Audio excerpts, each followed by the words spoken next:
is parks, right? Parks. All right. We are set. Been waiting for this all day. Are you done? I'm done. I'm not. We are set to open our parks on Friday. Riley will probably not be opened because I haven't heard back from U.S. Forest Service. We can hold off and deciding until tomorrow, but I see no reason to open Riley if the dunes aren't open. I've been told that when we make up our minds that they'll open the dunes, I just don't know if they can do it in a day or 2 days or whatever.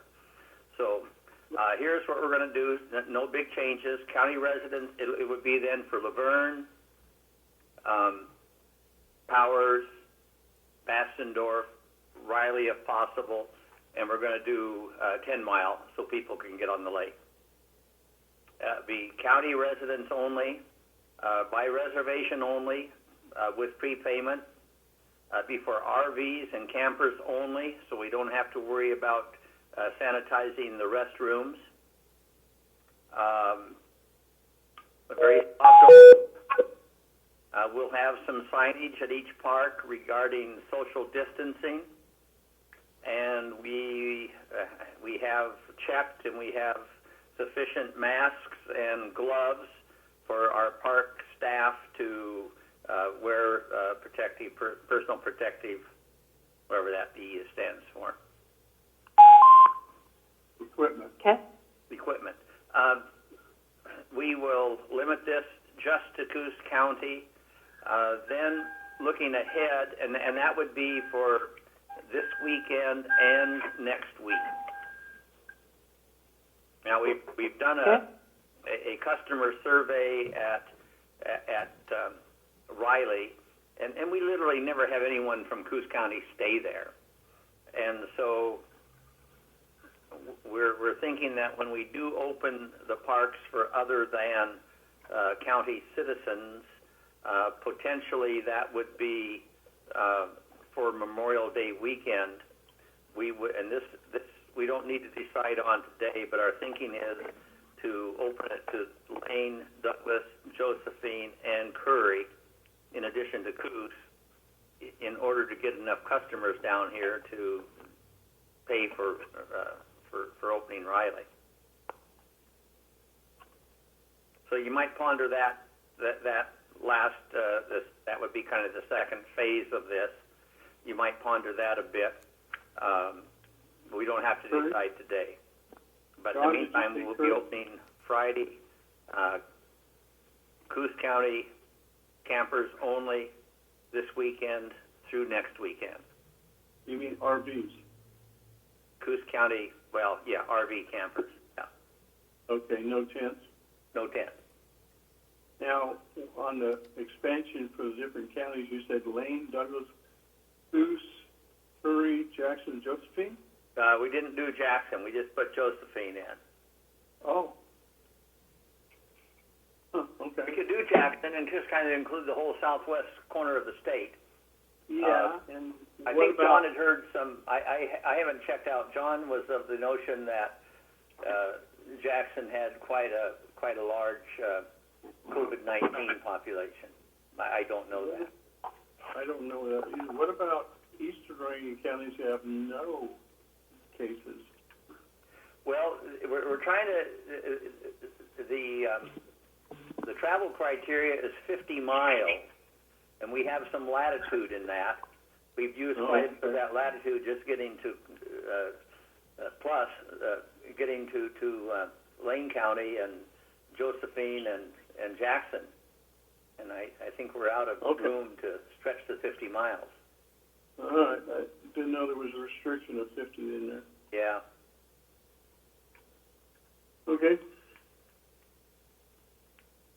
I'll come back to you again before we do anything about expanding the customer base from just the county. Okay. Everyone okay with that? Yes, and it is my understanding, John, is that you expect the governor's executive order to be lifted by Friday? Yeah, the governor sent out a letter, and she's supposed to follow that with an executive order. I had thought we'd have it before Friday, like today or tomorrow. Okay. But we're not looking at, we're not trying to oppose the governor's executive order. We're just following the guidance that you're not. giving. She seems to Okay. have pulled parks out of the, we'll be discussing it in just a minute, but one of the things she has is economic sector protocol for various economic sectors.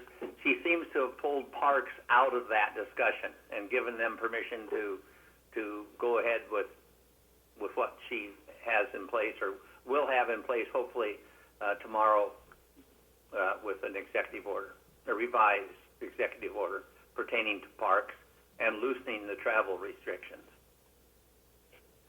That's great. Thank you. I think we're very, very safe doing it for county only. Where we go in expanding the customer base, which counties we go to next could be a little problematical, but we've got to, in my mind, we need to balance. We need to get some customers, particularly for Riley. That's our bread and butter. But So we need to get this out to the press by tonight or tomorrow morning. we're just doing a soft opening, Bob, without putting a lot of stuff out. Oh, okay. Bob will put it on his Facebook. Yeah, it'll get out pretty quickly. Yeah, it'll be all over the world. The most important camper in the county got information before anyone else did. Bobby, did you get signed up yet? Not yet, but I'm working on it, I'm telling you. Okay. All right. When we That called sounds this helpful. morning, John, they said they weren't taking any reservations yet. Oh, okay. All right. And it, Apparently, Forest Service was waiting on us. Apparently, Douglas County and Forest Service had lots of communication, and they were ready to go. They're waiting on us, but we haven't heard from them, correct? Right. The lady, a lady, I had her last name wrong. It's not Michelle McAnopen. I can't find her. I left a message, 2 messages, and an email, but no response. She's a very nice lady. She must be this. Is she up in Walport or someplace? Yeah, Walport. Can you try the supervisor in Corvallis, maybe? I have not, Bob. I decided not to go around her.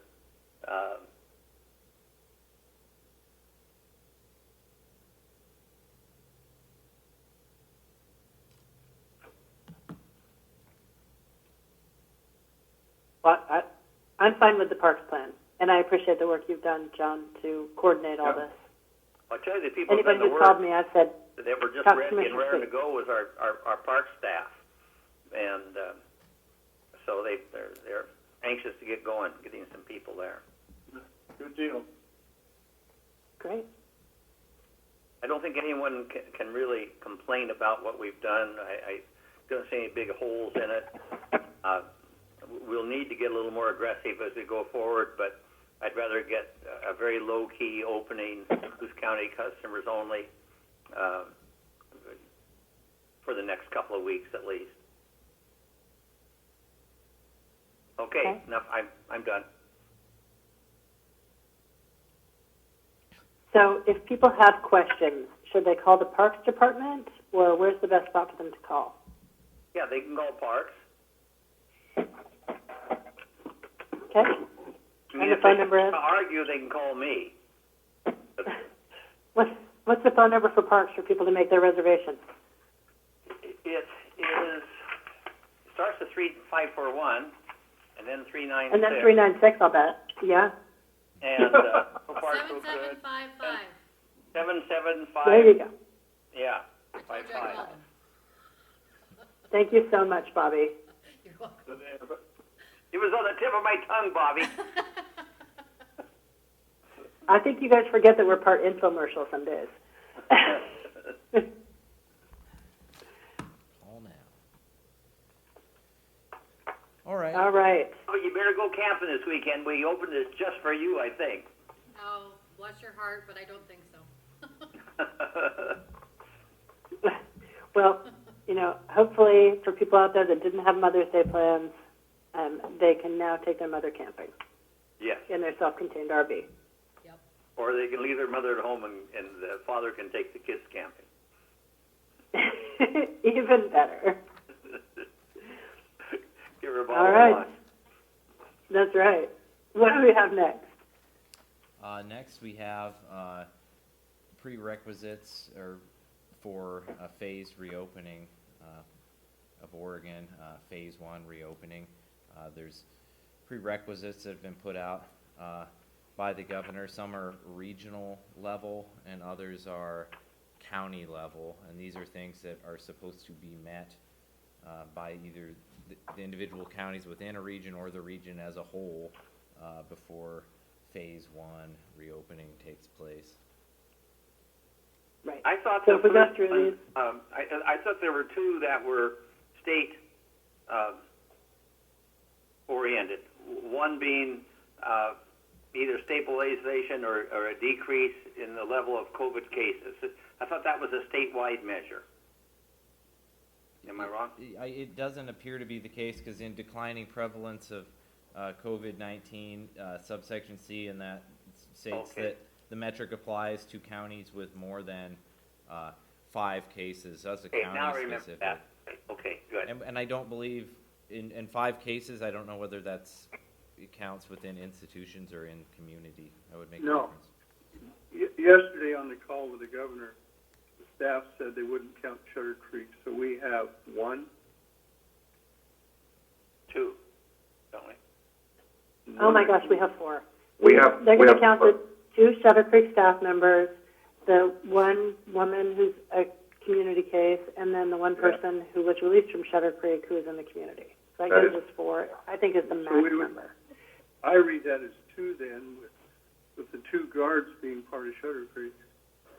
They're still in the But community. they're in the community. I know that.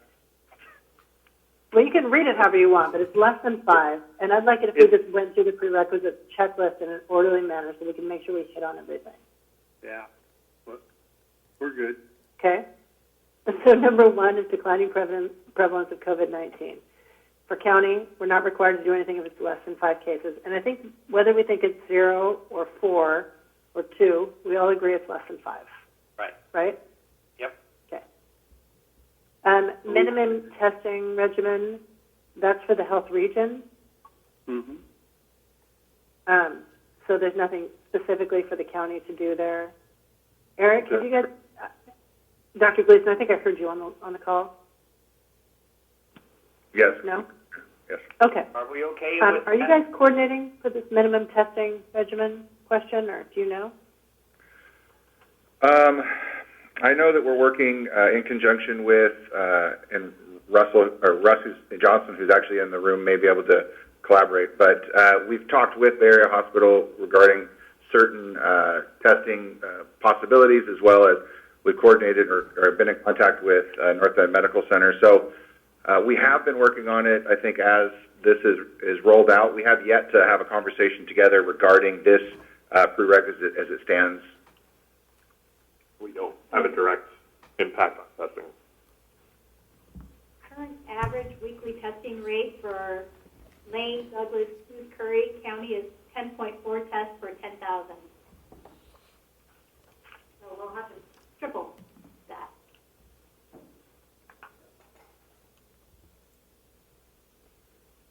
Okay. I wonder how many Coke Hill hospitals tested. I think it's a different test. Oh, I don't think that one counts, does it? No, antibody test? I don't think antibody. I don't know. I didn't read the details, but just a COVID test. It does not count. Antibodies do not count. Okay. Okay. What about the contact tracing system? The first requirement is that the county has 15 contact tracers per 100,000 people. And I didn't ask yesterday, but is that prorated? So since we have 65,000, we could have 10, or is that a minimum? We believe that it works out somewhere around 9.6 for us. Based on, Round, right? yeah.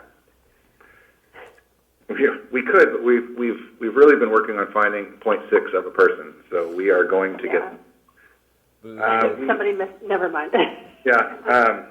We believe that we have 6 MRC volunteers that are willing to get trained and be able to do contact tracing with one of our staff members willing to do contact tracing for a Spanish-speaking population, and then the rest, I believe, we can make up within our organization to accompany or to make sure that the 9.6 or 10 works out. Brian, do you foresee any? Well, there's certainly going to be an opportunity we're not really sure the target date for when these will be available, but the state is expanding its own contact tracing and assigning those to counties, but those jobs aren't even posted yet. We're probably still at least a couple of months away. So a lot of this is going to depend on timing as far as, is there just a plan, or do we have to have them ready to go at a point where, at a certain threshold? And it's unclear whether those are like FTE counts, like 9.6 FTE, which might be in order, or if there's just that much in terms of availability that they can be doing other things, and then when called upon, they're available. I will add that. I mean, that's the perspective I would take. Yeah, the governor did say they did not want staff sitting around doing nothing. This is right. Right. So we don't need to actually hire these people and have them sit around until we have a case. So it's far more feasible. As we need it, we'll need up to 9.6. Well, and the other question is are our tribal partners also having contact tracers? And if so, would that count towards our county number? Well, and we also know, and I brought this up with Brian earlier, is that Shutter Creek, we know, is doing contact tracing for their AICs. I don't know if that would count for us, considering the vast majority of our cases. I know that they don't count against us in this manner, but are being traced by Shutter Creek. All right, and I believe Kyle Stevens is on the phone from Southwest Oregon Workforce Investment Board. I asked Kyle to join in case there were questions about training or personal protective equipment. Kyle, were you able to join? I am. Yep.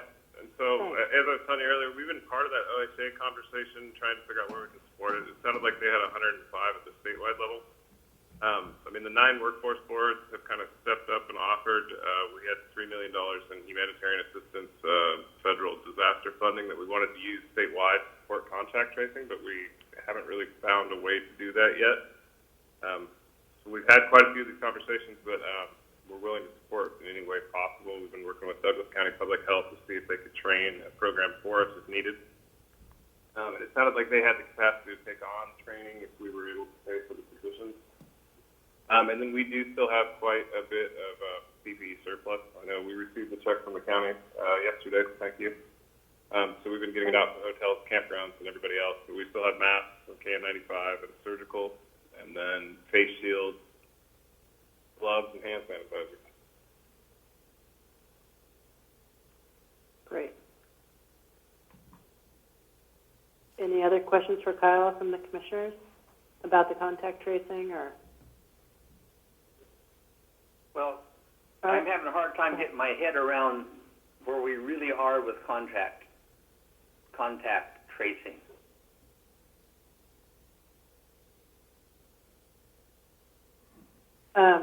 Yeah, Eric or Brian, do you want to take a run at that?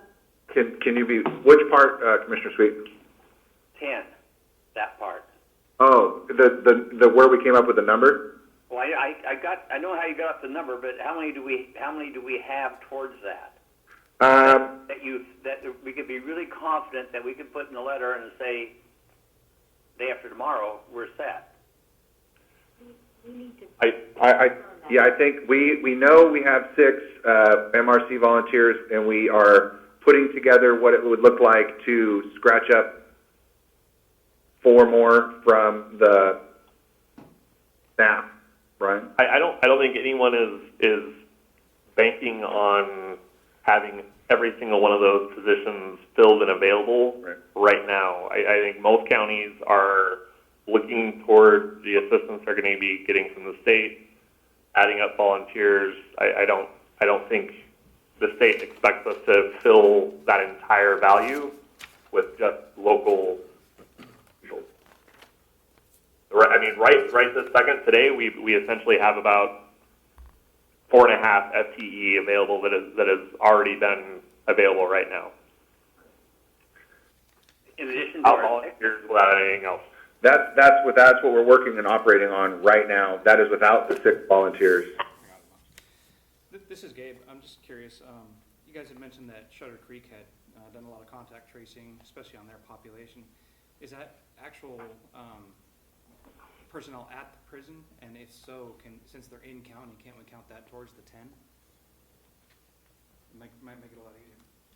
I don't know. Yeah. So I would definitely say any type of hope that any contact tracing not under the direct purview of the public health division is likely going to get some raised eyebrows in terms of trying to count those individuals. I mean, you can say the same thing about hospitals having their own internal contact tracing for healthcare worker exposures. You can make the argument that there are some people in a community that are working on that, but as far as case investigation, contact tracing, things that fall under our jurisdiction, we are not supervising anybody at Shutter Creek doing that. We're not supervising anybody at the hospitals. We're not supervising anybody at the tribe. So we can try to make that case, but I think that's a long shot. It says counties must have it. I mean, just to meet the requirement of it, it might work because it doesn't specifically say that the health and wellness or the county government body or anything like that. Just counties must have a minimum of 15 per 100,000. Well, it might work, but it might force them to clarify a little better too. Right, and that's why I'm just not like 100% completely dismissing it. I have a pretty strong feeling the spirit and the intention of this is countywide investigation, contact tracing. Somebody gets a case, who do you call? Well, unless that's a healthcare worker, you're not calling the hospital. Unless it's a tribal member, you're not calling the tribe. We're talking about countywide jurisdiction. And Melissa, this is Kyle. If you want us to train 4 or 5 of these, put them on the payroll somewhere so that the county's not the employer of record, and then hand them over to public health, I mean, if that helps you hit the 10, we're game. Oops, thank you very much. I was on mute.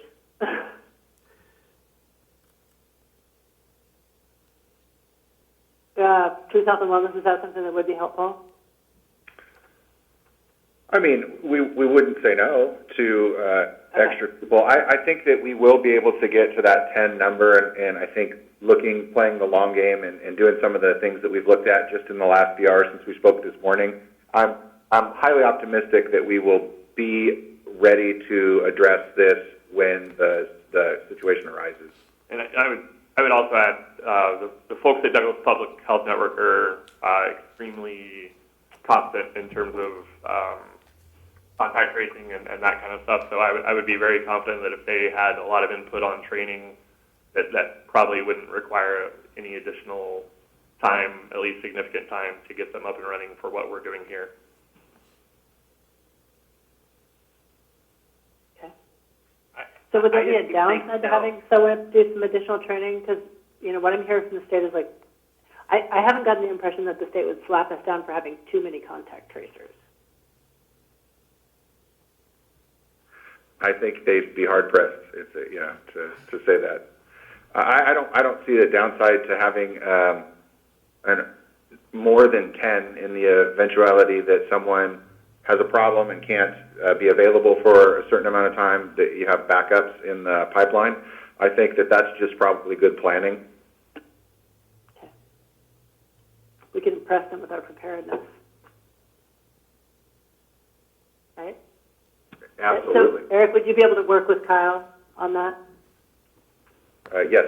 Or Mike? Yeah. I'm not trying to break your guys' chain of command. I'm assuming since Eric is the EOC director right now, that he's the appropriate one to ask. If I'm incorrect, feel free to let me know. No, that is a fair assumption, Commissioner. I would have no problem working with Mr. Stevens at all.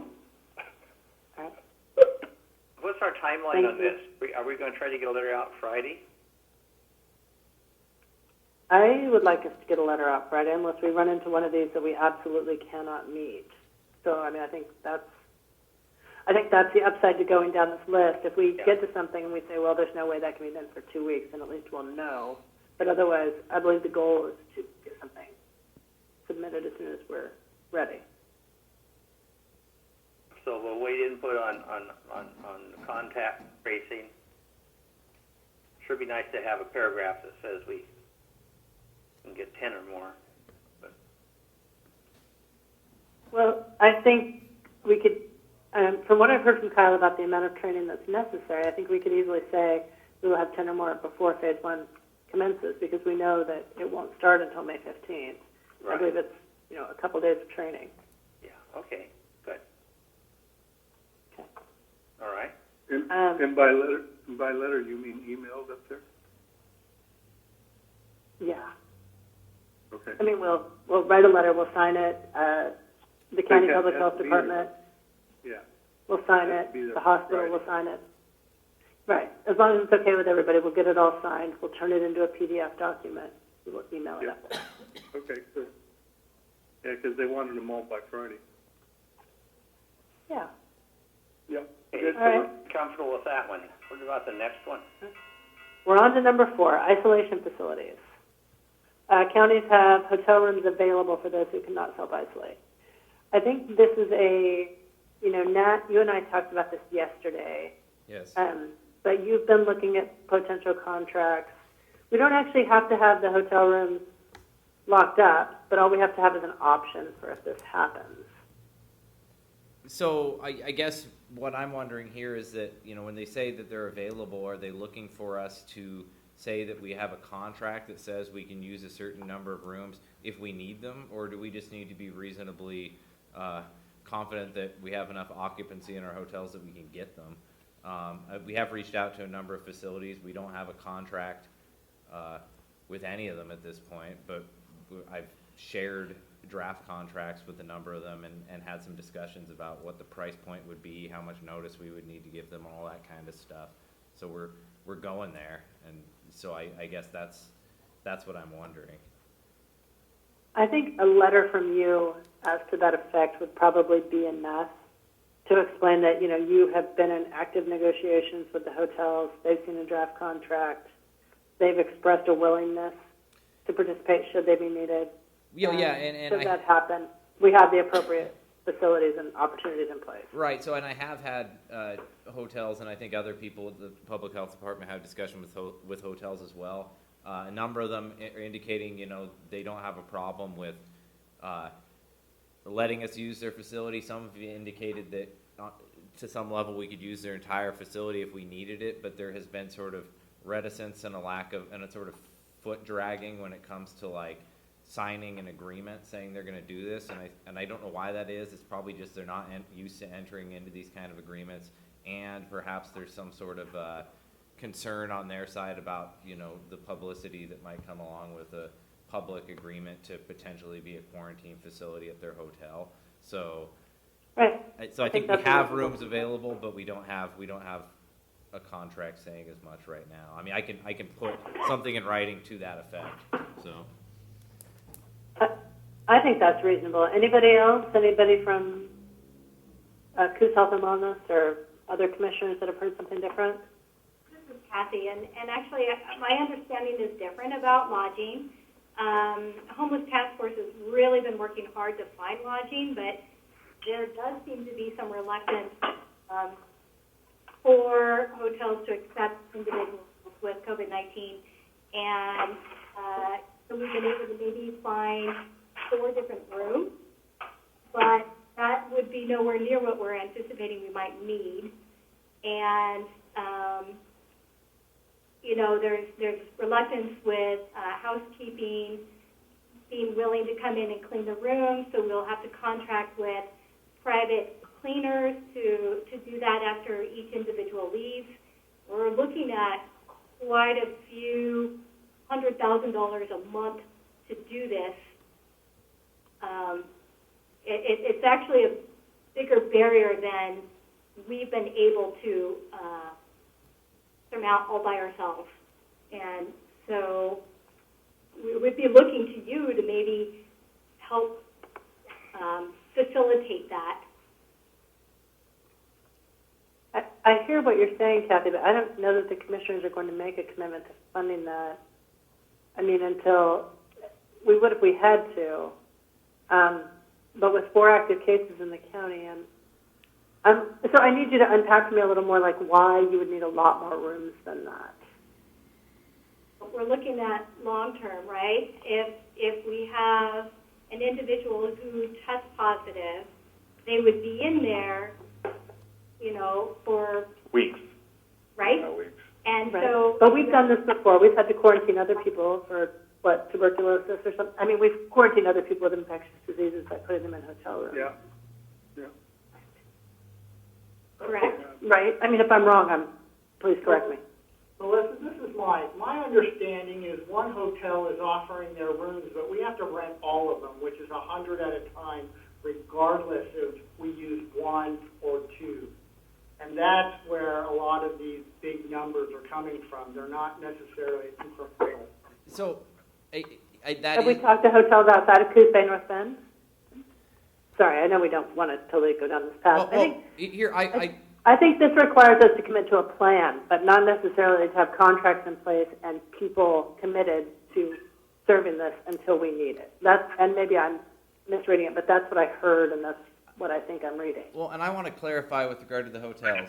There is one hotel that says that if we enter into a contract, and we haven't entered into a contract, they would want it to be all or nothing. There's another hotel that I've spoken with, and I'm not going to mention the names of the hotels right now. There's another hotel that I've spoken with that indicates they're perfectly fine with renting out 1 room, 2 rooms, 3 rooms, based on availability.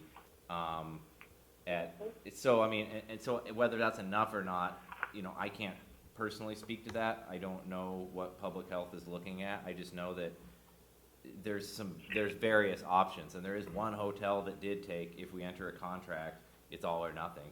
But that's not the only hotel that I've been talking to, and I have spoken with a hotel that indicates they would rent out. There's one that indicated it would rent out a wing that would be 10 to 15 rooms. We haven't heard back on details about what that pricing would be, and like I said, there's another one that says, we're willing to rent out any room we have available.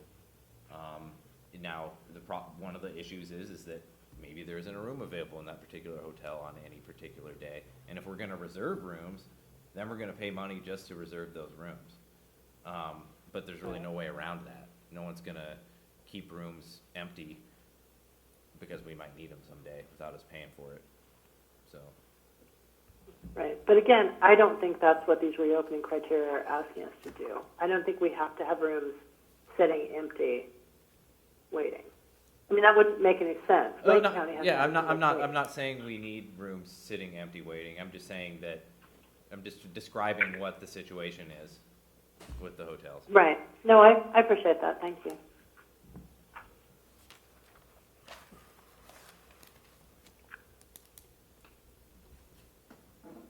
Hey, Nat, can I ask a question? This is Eric. Yes. Do you know, just kind of on a ballpark, how many rooms you think you might have? Well, that really depends. So I've talked with one facility that, is running at about, right now, they're running at about 60 to 80% of capacity typically, which would mean that at any given point that they would likely, it's not a huge place, they would likely have 5, 6, 7 rooms available, and they don't have any issue with our people being there, people with COVID. There's another place that has over 50 rooms that does want to, if they enter into a contract, have it be all or nothing. But that's not to say that we couldn't go to that facility with just reserving a room in the ordinary course of business, which is kind of different than what I've been discussing with a lot of the facilities, because when I go to them and I say, I want a contract, they're viewing that in a light that's a little bit different than if we were just going to them and say, hey, if we need to rent a room, can we rent a room in the ordinary course of business, which is different. So there could be two levels that we look at this on. A, we could contact hotels and say, hey, if we need a room, are you going to unreasonably deny service to us just because you don't want people you deem to be not good for your business in your facility?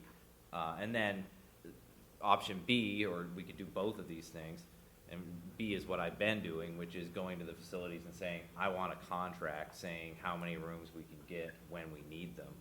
And that's a little more dicey because, like I said, they have to have those rooms available. There has to be timing. If I go to them and a room is full, whoever is occupying that room has to leave.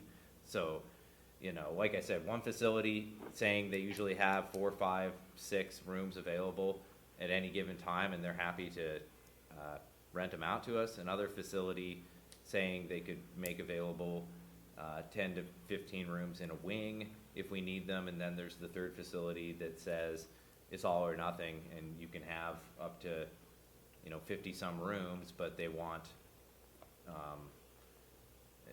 that would cost a lot of money, obviously, because a hotel rents out rooms for $60 to $100 or more a night, and if you're renting out 60 of them, it's close to $150,000 a month, not including all the stuff that you're going to have to do to feed, clothe, provide medicine, medical care, security, et cetera, et cetera. But I mean, I do agree with the notion that we're not there. Right now we have 4 cases in the community, and I will note that this doesn't say we need hotel rooms available for people we want to quarantine who may have COVID-19. This says who test positive and cannot self-isolate, and I think maybe that reduces the need, especially when we're talking about the homeless community. Some of the scenarios we've been talking about, and it's great to prepare for this, have been, hey, if we got one person in a camp who tests positive and we need to isolate everybody, do we have a place to put those people?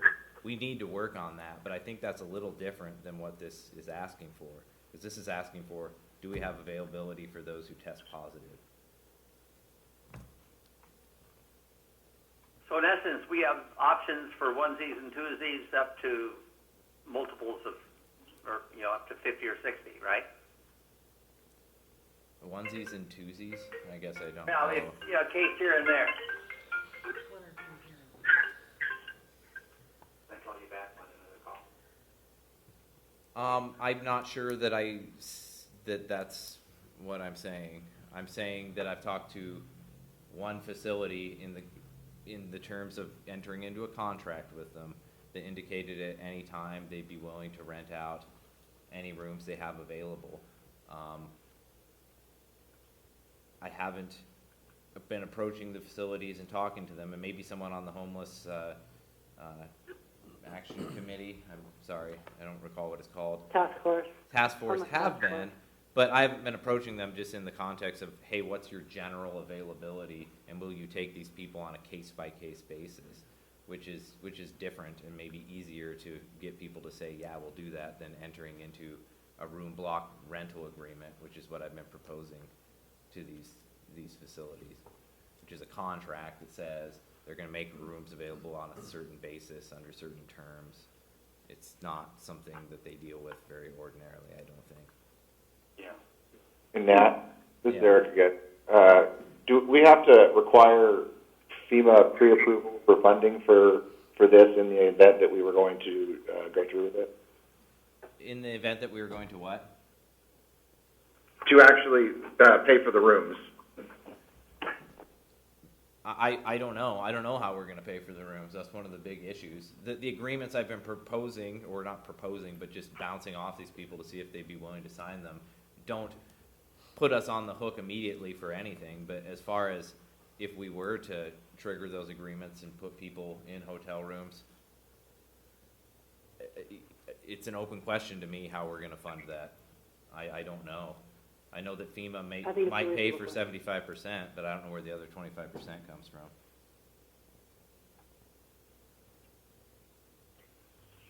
So, I mean, to me, we put together a plan. You know, we talk about hotel capacity, the fact that we've been negotiating contracts with the hotels, the plan that you guys have for providing food and cleaning and all of that, and that's what we submit. Because I cannot justify spending a bunch of money on having facilities ready when, frankly, the money doesn't exist, whether at, you know, Coos Health and Wellness or at the county. If anybody has a rich uncle that wants to pay for it, please let me know. But otherwise, I think we talk about what we have in place to be ready when and if that's needed. Well, and we certainly agree that we can't be paying to reserve rooms. Would I be authorized to continue my discussions as far as entering into option contracts that allow us to utilize a certain number of rooms under certain terms if we need them and we determine that we have the funding? Absolutely. Okay. I mean, as far as I'm concerned. This is Bob. I was just texting with Douglas County, and they rent rooms as needed in low-cost motels. Right, and those are the motels that have been more readily okay with us. They don't rent them in advance. They just rent them as they need them.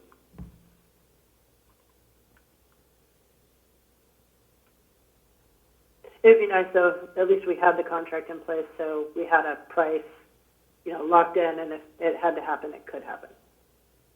Yeah, so I'll keep plugging away at those, but I think in the meantime,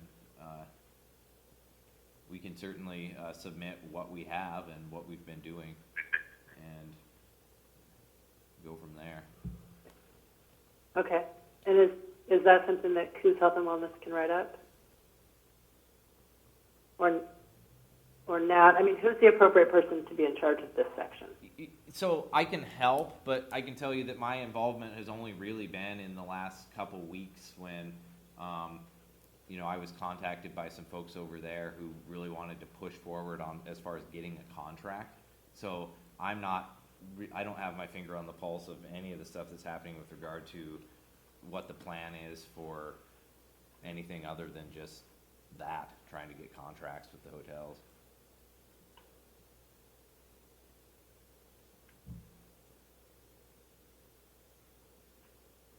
Okay. I need somebody from Coos Health and Wellness to speak up right now.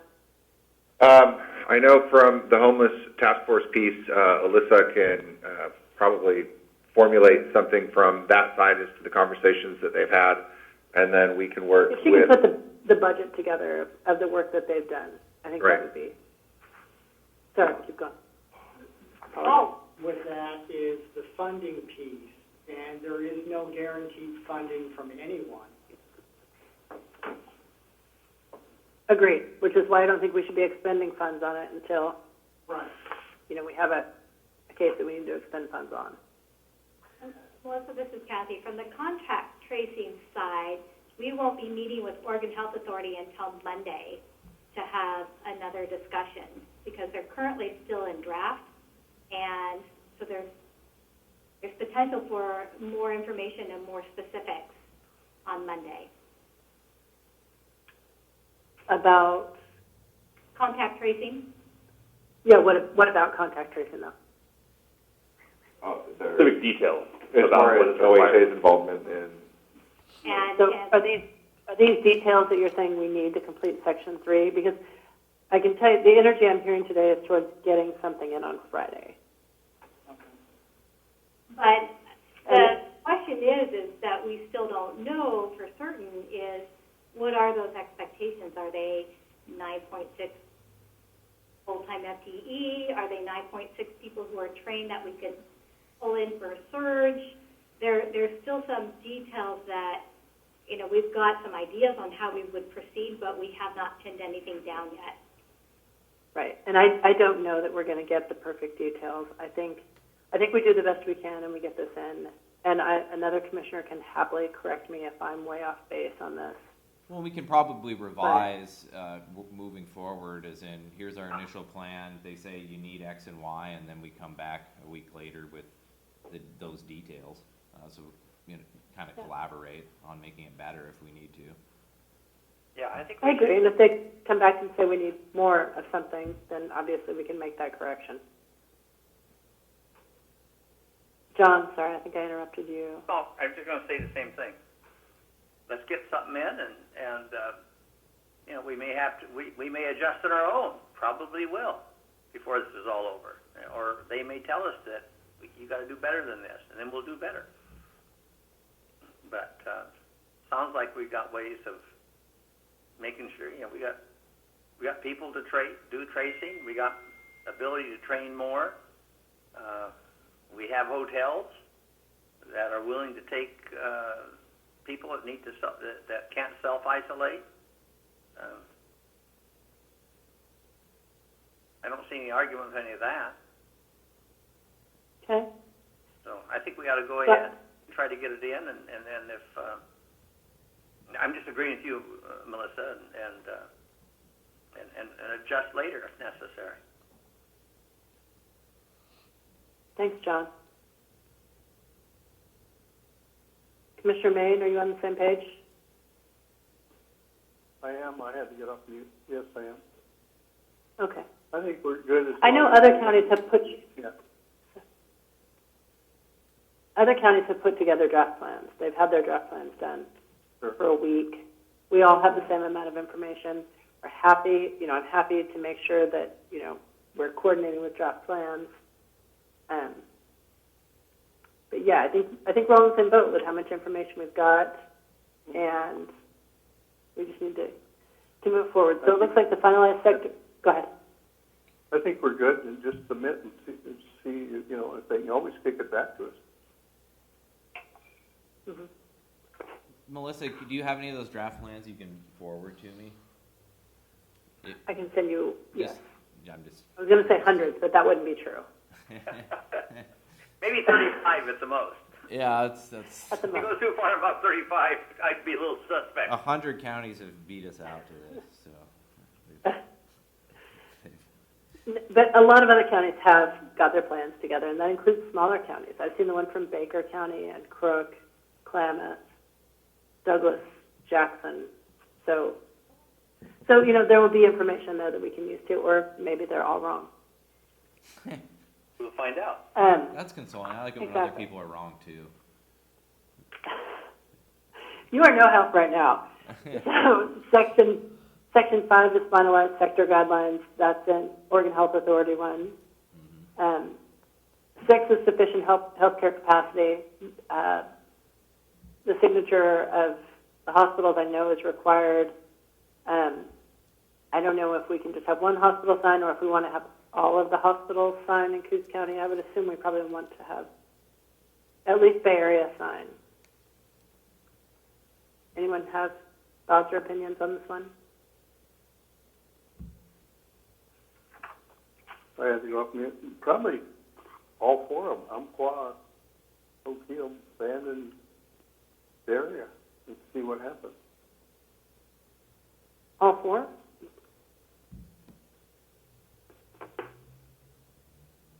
Maybe none Come of them. back here. I keep it simple. Just try Bay Area. Yeah, first, but I don't know if they would be willing. So who knows? I've been communicating with Bay Area.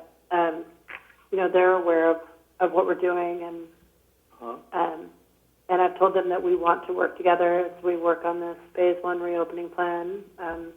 Bay Area was on the call yesterday, so as soon as we have something together, we need to get it over to them. Okay. All right, I'm on to PPE now.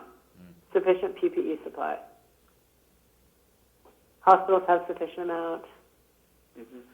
A 14 or 30-day supply of PPE. I know Bay Area feels strongly they want a 30-day supply, which I don't know that it even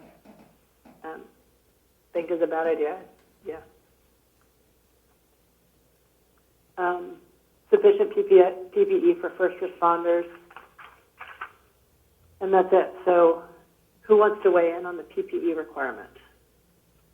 Well, I understand the sheriff got a supply because they had a order in before this whole thing hit, so they got the delivery. I don't know how much, but I could find out from Craig. Well, Gabe's here. I think he has something to say. I'm here, Commissioner. We've just been relying on what state's been sending us. However, we haven't had a huge burn rate, so we're actually doing really good at the sheriff's office. I've been taking care of all emergency services as far as distribution from state, and fire might be a little short just because of the number of agencies, but otherwise I haven't heard anybody complaining about having too little, and we've been putting out a decent amount. Okay. Well, What about CHW? I know that our liaison, Philip Nell and Gabe, Captain Fabrizio, have been working fairly closely together on distribution of PPE. I know that Mr. Nell has a burn rate calculator that he utilizes along with information that he gets from community partners as to how to distribute that, and it seems as though that is working well right now. I think that it probably would make sense maybe just to get a thumbs up, thumbs down from first responders in general, just to ensure that we actually have a good assessment of the situation. And this is Russ Johnson from Bay Area Hospital. So one of our requirements to open for elective surgery is to have our own supply chain outside of state or county aid. We've recently located some vendors and have open lines of PPE at this time.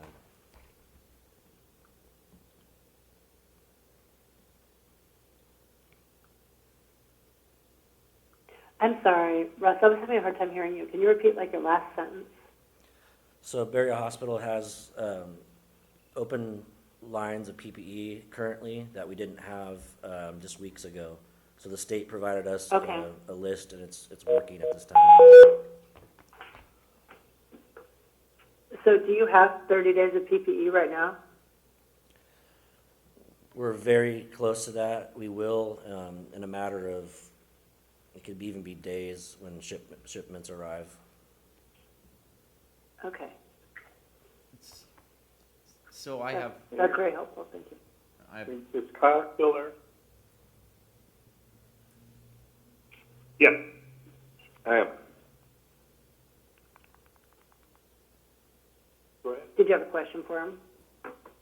Well, yeah, he has some, and then he had a whole bunch in the pipe coming. Yeah, I probably have 12 to 13,000 of those KN95s on hand. I have another 100,000 surgical that just left Korea. And then I think maybe 3,000 or 4,000 surgical, or I think what they're calling level 3. Here in town, we've been supporting dental a little bit this week. We got a fit testing going on right now for dental providers, but it barely put a dent in it. So yeah, please send them our way. Showitsupply.com. They can order online, or just give us a call and we can bring it over. Oh, cool.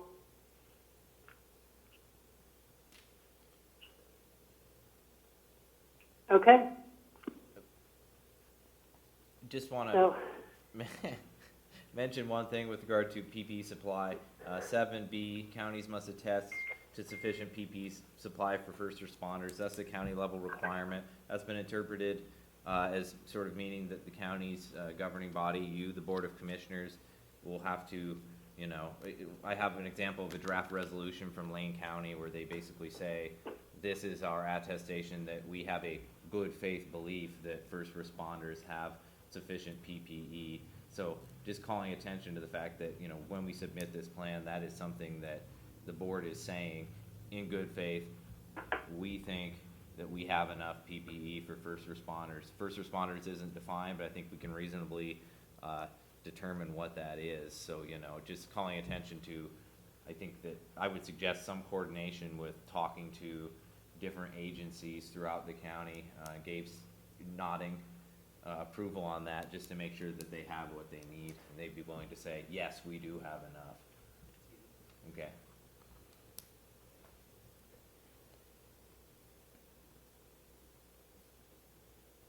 okay. Nat, this is Eric. I know we had this conversation earlier. We were just kind of kicking around what that meant from our perspective, and maybe we don't know all of them, but we were that the law enforcement in general, the ambulance company, the fire departments, And is that it? I think that's all we could think of, and I don't know if there's any more than that. I guess Captain Fabrizio would know far better than we would, I would imagine, so. Is there anything else? That's pretty much it. I've been including, of course, police in that, but, 7 police agencies, 16 fire departments, and, 2 that we dispatch for ambulance companies in addition to, Bay Cities, and I don't have any kind of read on OSP. That should be all first responders in the county. Okay.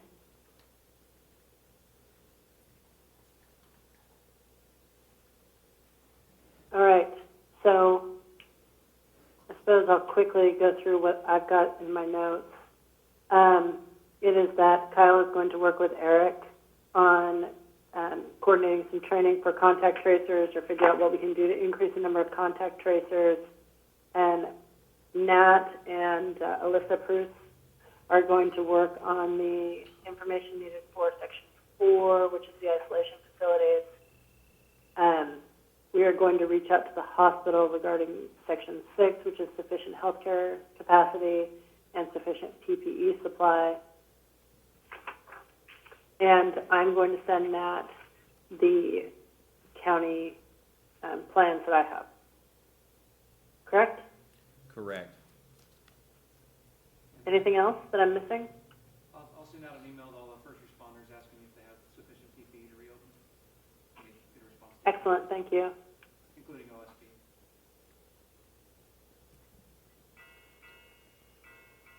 And it sounds to me like there's maybe some resources for them to get some if they think they don't, that maybe that can be cleared up, so.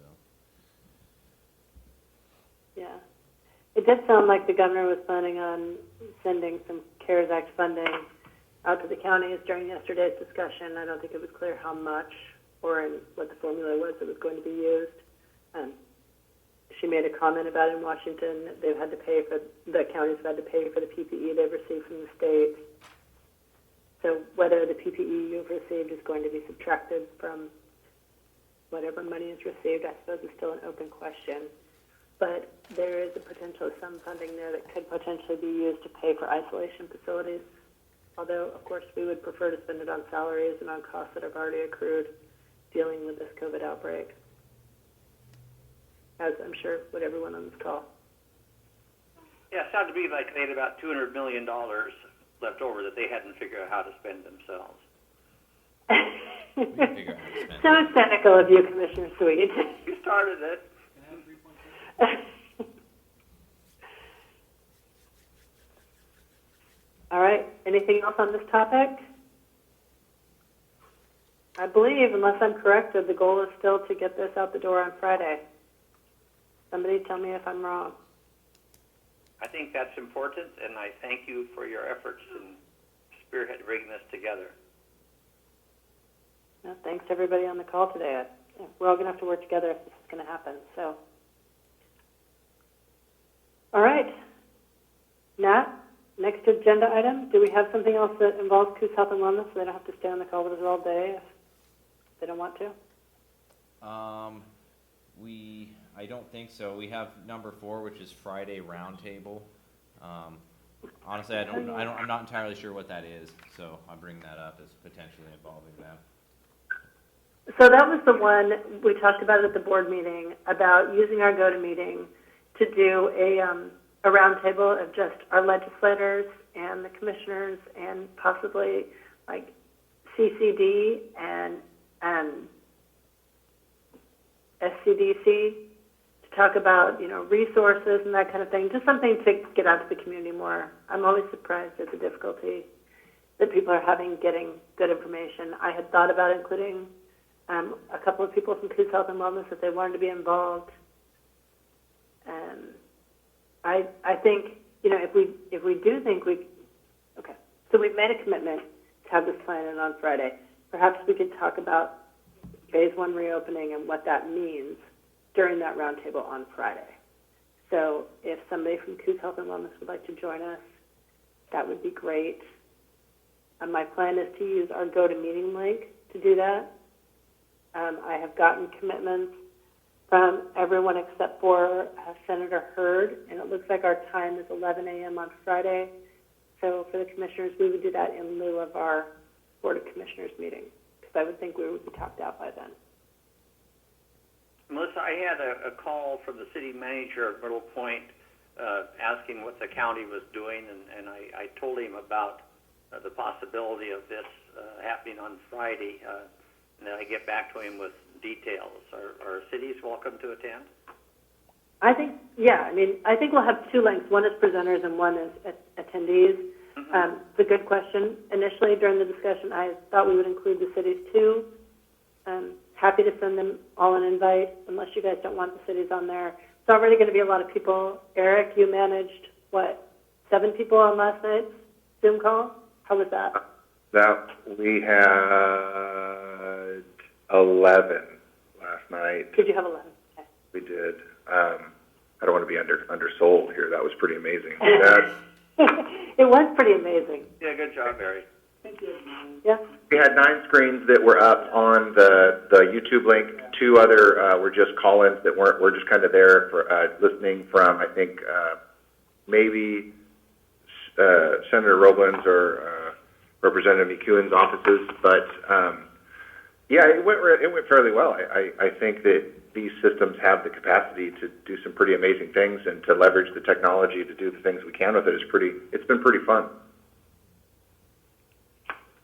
Great. I think the only risk of having too many people is that some people won't get a chance to talk. And if they get on there with the thought they're going to have a chance to talk and we never get a chance to put a question to them, they may feel that their time wasn't well spent. Yeah, I'd really like to see the cities involved. They're going to have to be a part of this. If possible, if there's room for them. Of course. I'd really like to see. I'm going to have more than 11. You'll have more than Eric. 11. Yeah, you break Eric's record. So you're not the only one that can do this well. Commissioner, I just That's the way had a path, it happens. and I hope you grow from it. That's really all. I just like to see you learn from the things that I've done and make them better. What did you say, Rick? Rick. Oh. I caught that. All right. Uh-huh. So we will send an invite to the cities, and Eric, when I can't make this work, I will beg you to help me with the technology side of it. I'll try to remember to pick up the phone, Commissioner. Thank you so much for your help. So that's what that agenda item was. Would someone from Coos Health and Wellness be willing to join with us on that? Yes, we can probably get our public information officer involved in that so that she ensures that we and everybody else has the proper information. Okay. I will send an invite over when I get it set up. Awesome. Thank you. Tonight. Thank you. Now that we've agreed on the time, 11 a.m. Friday. 11 a.m. Friday. Got it. All right. Terrific. That was it for that one, Nat? Yes. Okay, so I think the next ones are more in-house for here. The next one with regard to coronavirus measures is a question from the assessor, Steve Jansen, with regard to allowing appraisers to resume field work. And I don't see Steve here to provide more info on that, but I can read his message on it. I think he had another meeting. If you'd like me to read his message. I think I read it. I think he talked to us about this at the last he sent it to everyone, as I recall now. So never mind. Refer to it as necessary. But the question is when will they be allowed and under what conditions to resume field work? And I believe he asked this question at maybe a meeting last week, and we said we'd get back to him at some point. Yes. So, Commissioner Mann, I kind of defer to you on this because you have this experience in doing this kind of work. So when you read that, do you have any thoughts on this issue? Well, I'm thinking if we're going to open county parks to local people, and with a little training about knocking on doors if they have to, they knock on the door, and then they back up about 10 feet off the porch, maybe partway out in the yard, and when the person opens the door, they can talk to them at that distance and say who they are, identify themselves, all that kind of stuff, and do whatever work they have to do without going inside the home, get the external measurements, and if it's a new house, as an example, get the measurements of the garage and determine the quality, and off they go and take a picture, and off they go to the next one. It's not that difficult. It's just being at least 10, 15 feet away from any one particular property owner. Okay. I'm fine with that. I don't know exactly what they do. I'm glad that was nice of you, Bob, to help out, but it would seem to me they could go about their business and maintain adequate social distancing. And quite often, they're not the property owner's not at the property; they're somewhere else. Although, who knows this day and age with the C-19? But typically, they're off working while the appraiser is there during the day. So they just leave a note in the door and say they were there, and to call a particular phone number if they have any questions, and off they go to the next one. And they could put something out, in the media too that says they're going to be out in this area, going, looking at properties, reappraising properties, etc. And be aware that they're in your neighborhood, maybe. I would think it would be important that our appraisers wear a mask and other whatever appropriate there is, so that they can't accuse us of spreading the disease. Yeah, they should have their PPE stuff, and they have their ID vests and their, all that kind of stuff, and ID badges and all that sort of thing. So with some PPE that we could probably get from Kyle over at SOIP, I think they would be good to go.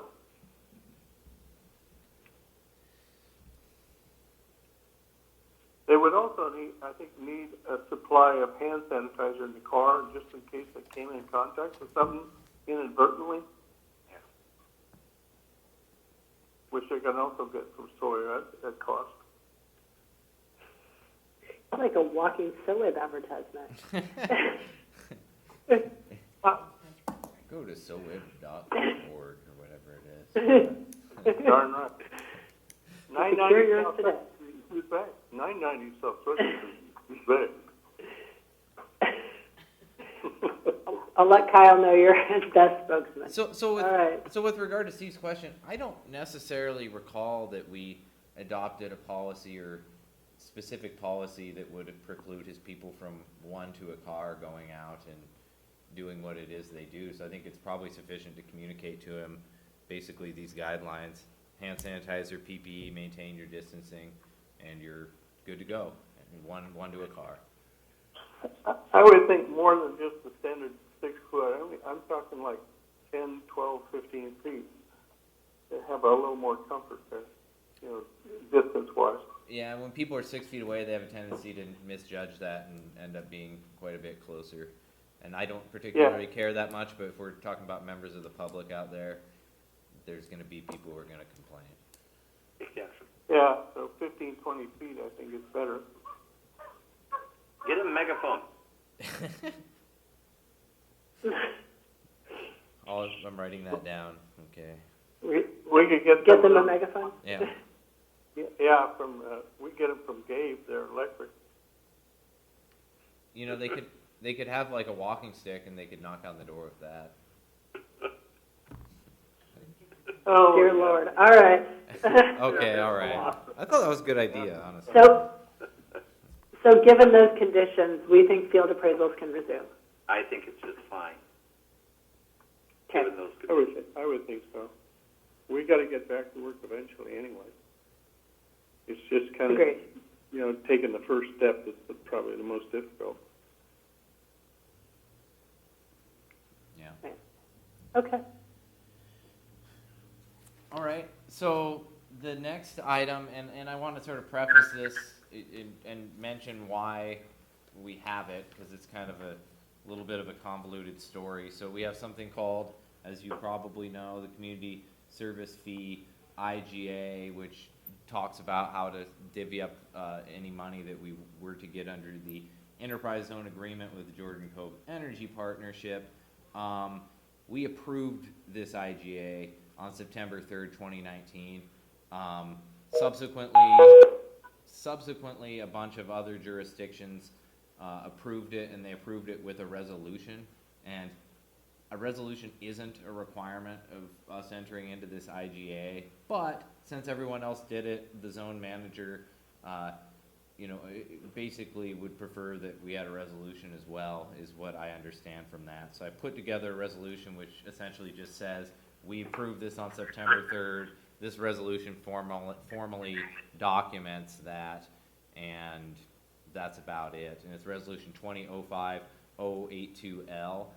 I do want to mention this, that if we want, though this resolution doesn't really do anything other than create a document, if we want to be careful, we could talk about this on Friday and then put a notice out saying we're specifically addressing this, because this is noticed as COVID-19, and there's a lot of people, as you may know, who are looking for things related to the Jordan Cove Energy Project to cause issues regarding, so that thought popped into my head, and I thought I'd be remiss not to put that opportunity on the table as far as... I think that's really good advice, Nat. Let's do it Friday and notice it. And seeing as how we've waited about 6 or 7, it's been 7 months since we actually passed it, maybe we can wait 2 more days, so I don't know. Now, is there, are people going to complain because we didn't do it in a regular meeting?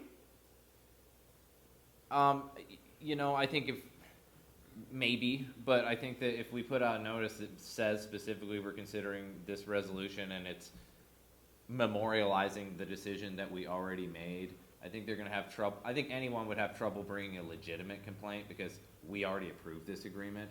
But I would personally be satisfied just having a notice, a couple days notice saying we're going to consider this. Not at this regular meeting, and people can watch online. Might they complain? They might, but I don't think they would have any leg to stand on, really. So. Okay. I'm fine with that. Okay.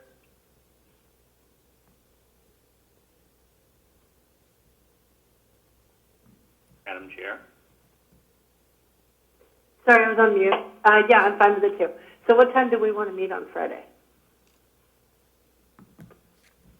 See, we're doing, we got 11 o'clock, don't we, covered with the... With the town hall, yeah. Oh. So, Exactly. in the afternoon? Yeah, so we could just punt it till Monday if you wanted. Tracy's preparing the DocuSign. I think you can just... What do you think, Nat? Totally up to you. Oh, as far as talking about this resolution? Yeah. Well, Monday is fine, but if we're going to get our, my understanding is we're going to have a meeting to get our letter out on Friday as far as reopening too. So. Yeah. All right. So. It could be at the same meeting as that. Yeah. Do you want to just we could do 10 or we could do noon?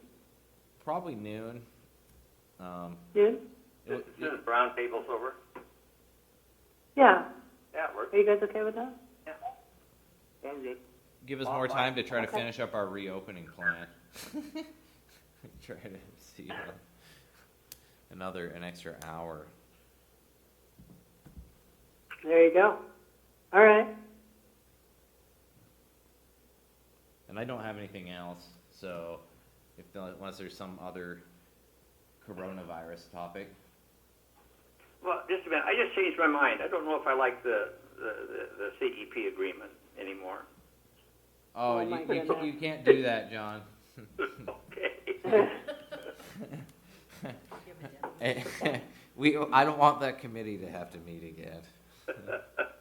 No, teasing. We want a little bit more of the waterfront development partnerships. Yeah. That's not even a funny joke. I'm sorry. Not Yeah. even funny. See, let the record reflect that no commissioner thought that joke was funny. Okay. All right. Do we have anything else then for today? We had a robust discussion. It's 4:22. Yeah. Appreciate that. Yeah, I have one other thing. If John was gonna not like the CEP plan, I know where he lives, I know I was strangling.